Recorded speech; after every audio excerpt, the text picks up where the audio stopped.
Hello, everyone. This is Laura, and welcome to my crazy psychic life. I do have a story to share with you guys today, and it's about my time going and working at people's houses, or they asked me to come and kind of clear or bless their house. One thing that I will say about houses in general is that they all have a personality.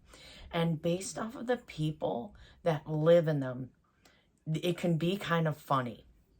Now, I'll give you an example. Sometimes when I do Akashic home readings, I will get an image of a house, of like if somebody lived in the house, let's say they lived in the house for 20 years. The house mostly has their personality or their families. There was this one in particular where I kept seeing an old man and he was smoking one of those giant cigars, and I kept hearing like he was coughing and that.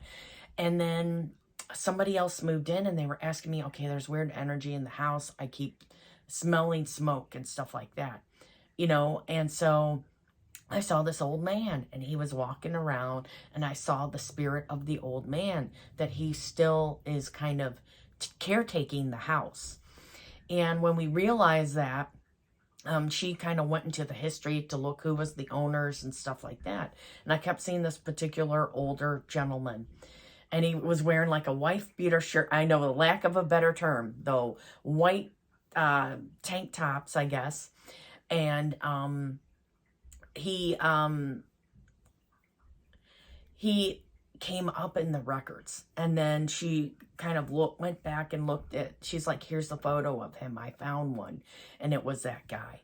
So sometimes on Akashic home readings, it could be that simple, that it's like the owner of the house, their spirit still comes back and like it's their property.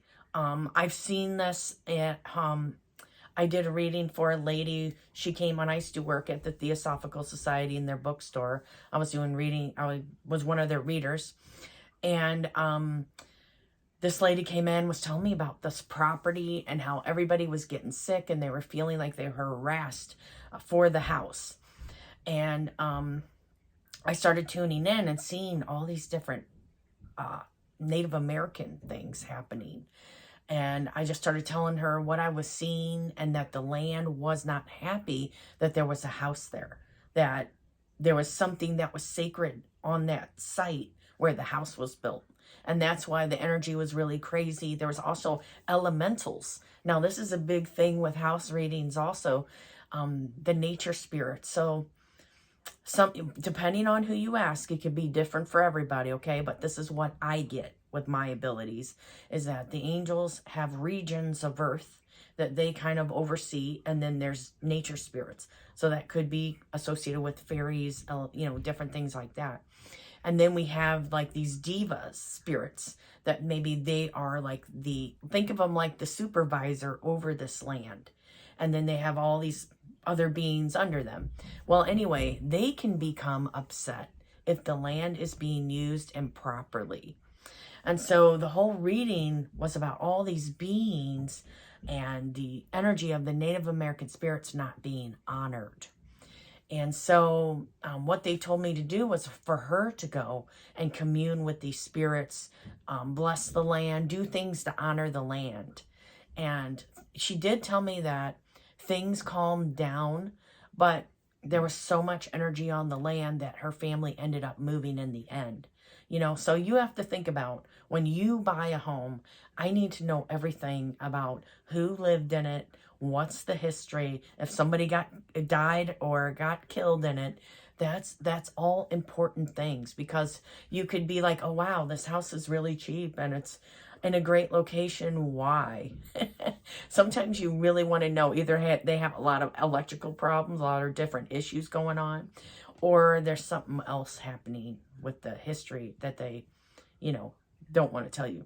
Sometimes it's a good deal, but you know, those are things that I've encountered. So here's my particular story. This one girl wanted me to, I'm not going to say names or anything. She said it was okay for me to share her story. This was years and years ago. And she said that there's a negative presence in the house. Okay, so usually I really prepare myself. I have the light of God with me. I'm really, you know, making sure that I'm going into this space not being afraid. Because if you are somebody that is, you know, new to this stuff, you don't want to start right away going to people's houses trying to get rid of negative forces or asking it to leave or whatever, send it to the light, whatever you got to do, okay? But you want to be careful and cautious with this stuff. It's nothing to play around with, okay? So I went into her house and I did a reading for her, and I kind of just walked around the house, seeing what was going on, and I was right away drawn to the basement, okay? So we went to the basement, and there was this like a private room, and it was really nice. And I was like, okay, there's a grandma here that she is helping to protect the house from these beings that are here. And then when I said that, I started to hear like stuff cussing me out and that. And I was like, wow, this is crazy. But I felt the grandma spirit, the grandma that passed away, that lived on the she's still kind of on the property protecting the relatives that are there. And then, at the time I did not know any of that. I was just kind of in the middle of the room sensing what was going on, just told her what I got. And then she was like, okay, yeah, my grandma, this was her room and she loved this home. And, I do feel her presence on and off. Okay, so she told me that stuff after.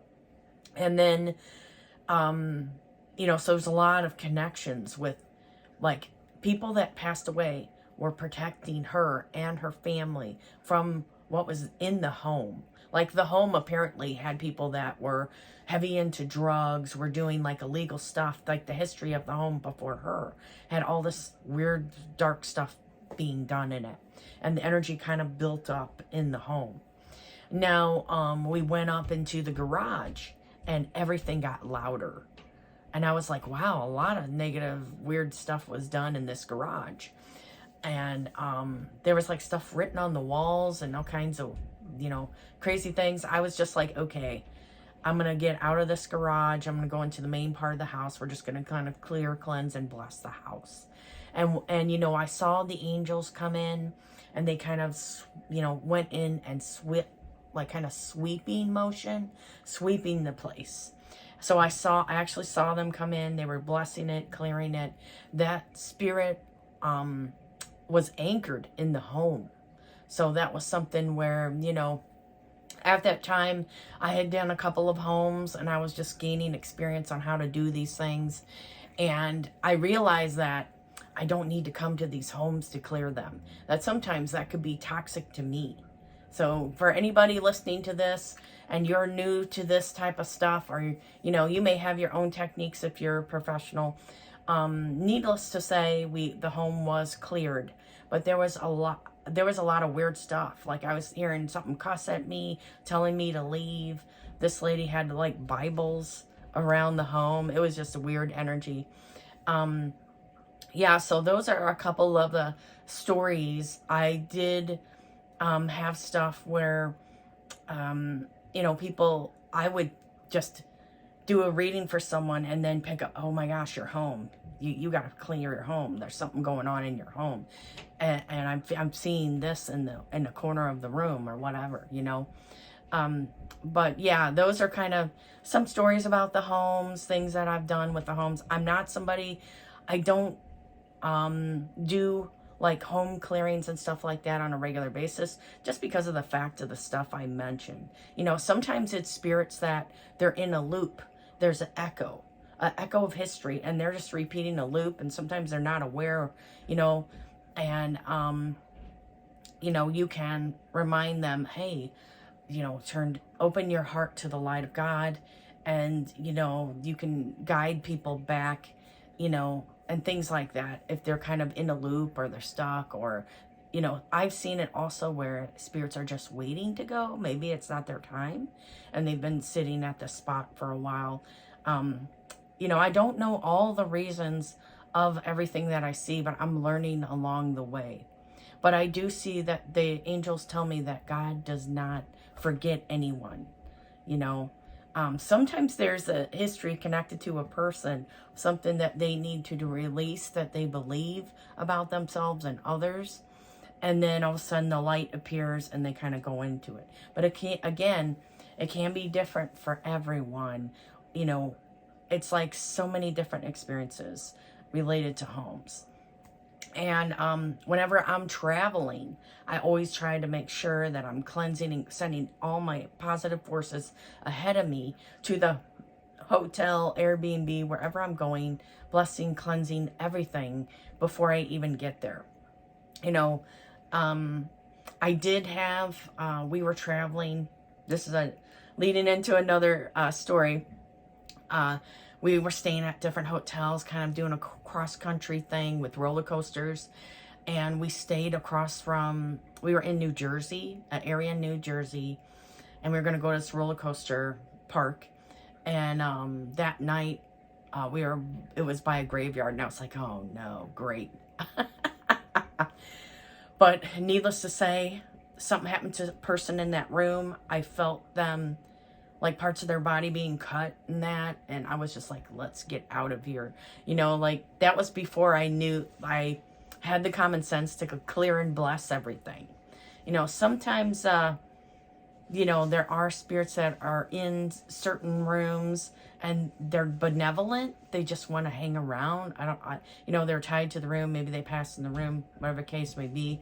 And they want to talk to you and just be around you while you're there. I've had that also, where there was nothing wrong with them or anything. You never want to, when there's a spirit like that, you can tell them, hey, you can go to the light, or you can, bless them and stuff. And if their soul wants to go, they'll go. But if not, they'll still be around, doing that, like hanging around for some reason. I think sometimes people think, that there's free will, and that I feel like it really does exist in heaven too. After you pass, you still have choices what you want to do. They are giving me another, okay, so I have a lot of different stories. Here's our last one, and then I'll go ahead and stop here. If you guys have any questions, let me know. But one of my friends contacted me saying there was a spirit in their home, and what should they do? So I connected to the energy there, found the spirit, and just, blessed it and tried to help it. And I told him what was going on, and then he contacted somebody else, and what they did was they bound the spirit. So they bound the spirit into a room, and the spirit wasn't negative. It wasn't trying to hurt anyone. But he hired somebody to do some spell work or something. They bound the spirit in a room instead of helping it on to where it needed to be. Okay, so this is what happened, okay? I had not been in contact with him, and then I heard the spirit screaming. I kept hearing it screaming. And it was trapped in this room. It was trapped in the part of the house. And I'm like, okay, you don't want a spirit trapped in the part of the house that you're living in. So, I went ahead and I freed the spirit, and then it went up to heaven. So, this is like for people, you never want to bind something into an area of a home, okay?